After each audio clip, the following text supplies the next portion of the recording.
یاسین، حکمت بھرے قرآن کی قسم، تم یقیناً پیغمبروں میں سے ہو، بالکل سیدھے راستے پر۔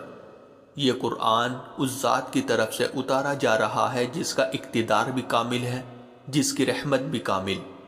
تاکہ تم ان لوگوں کو خبردار کرو جن کے باپ داداؤں کو پہلے خبردار نہیں کیا گیا تھا، اس لیے وہ غفلت میں پڑے ہوئے ہیں۔ حقیقت یہ ہے کہ ان میں سے اکثر لوگوں کے بارے میں بات پوری ہو چکی ہے، اس لیے وہ ایمان نہیں لاتے۔ ہم نے ان کے گلوں میں توق ڈال رکھے ہیں جو ٹھوڑیوں تک پہنچے ہوئے ہیں، اور اس وجہ سے ان کے سر اوپر کو اٹھے رہ گئے ہیں، اور ہم نے ایک آڑ ان کے آگے کھڑی کر دی ہے اور ایک آڑ ان کے پیچھے کھڑی کر دی ہے،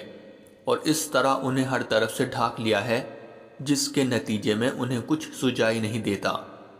اور ان کے لیے دونوں باتیں برابر ہیں، چاہے تم انہیں